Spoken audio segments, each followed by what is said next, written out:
Todd McShay has a new mock draft that's out. What I like about this mock draft is not just the first round. So you can kind of see like the plan that he has in place for each team because he picks through the end of the second round. So in Todd McShay's mock, he has the Houston Texans selecting Kayvon Thibodeau with the third overall pick. So all this talk about Thibodeau sliding down boards, ESPN's main draft guy has Thibodeau going number 3 in this scenario to the Texans. It's worth noting the first 2 picks in the draft were Aiden Hutchinson to Jacksonville and Travon Walker to Detroit, the kid from Georgia.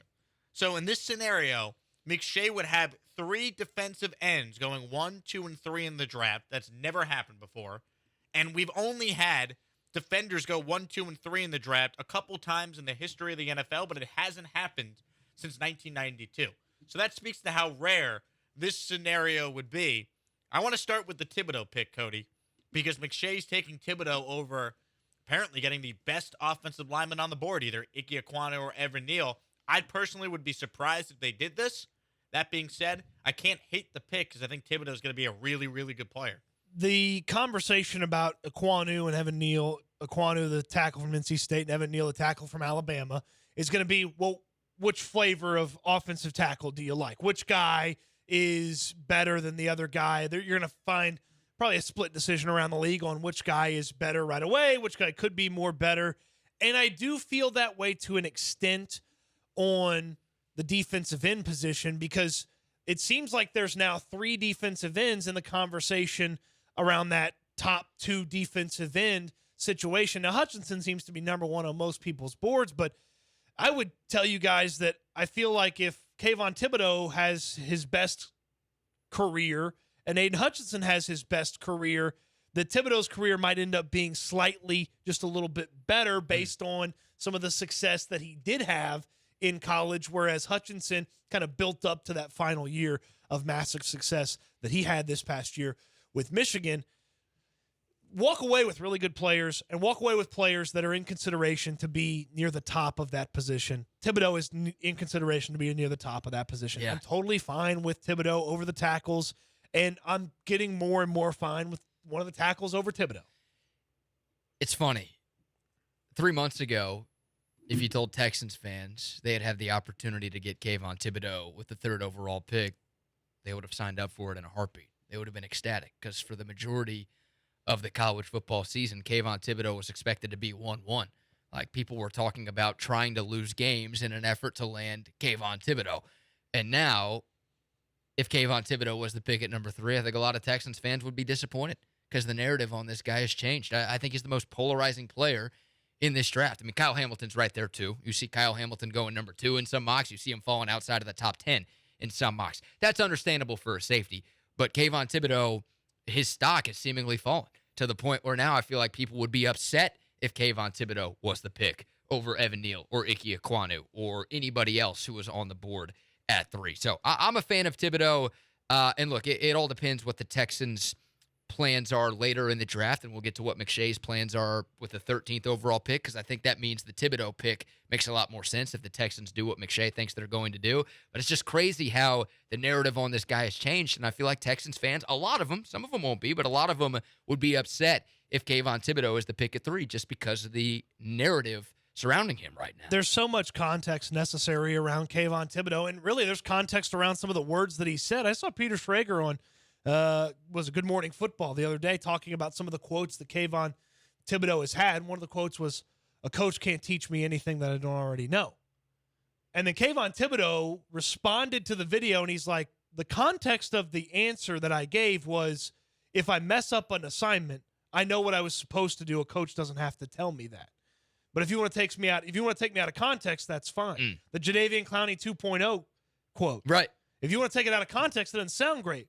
But then he went on to say how he's going to be better than Jadeveon Clowney because he's a better pass rusher than Jadeveon Clowney. I just feel like every year there's a guy we nitpick, and I feel like some of it is other teams trying to put stuff out there so he slips down draft boards so they could get him. The Atlanta Falcons want Thibodeau at 8. They're going to put it out there that this guy stinks, so he hopefully falls down the draft board and they could get him at number 8. I'm just using that as an example. Before we move on to the next pick, I want to read you what McShay wrote about Thibodeau because I think it should excite Texans fans if this is the pick they end up making.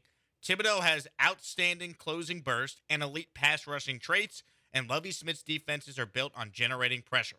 If Thibodeau can find a more consistent motor, he could be a replacement for J.J. Watt. That'd be pretty good if Kayvon Thibodeau is at the J.J. Watt level here in Houston. A little more context to what he's talking about with Lovie Smith's defense. Lovie wants you to win on your own. He wants it to be a one-on-one victory. Defensive lineman beats offensive lineman. Thibodeau can do that, and he can do that on a regular basis, and he can do that on a regular basis from day one. He was winning one-on-twos a lot last year. Yeah. It's not like he had a bunch of studs on the defensive line next to him at Oregon. He was the focal point of every opposing offensive coordinator and offensive line coach, and he still led the country in pressure rate. So, yeah, I'd be pretty happy with that pick at 3. And, Jake, you alluded to it. If the Texans do what McShay thinks they're going to do at 13, I think the pick makes even more sense. So moving forward in his mock, at number 13, he has the Texans addressing offensive line. And he has them taking Charles Cross, the offensive tackle from Mississippi State.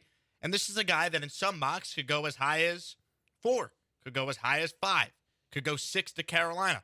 In this scenario, he slips, as sometimes guys do fall. And Cross there at 13, I mean, how do you not like that?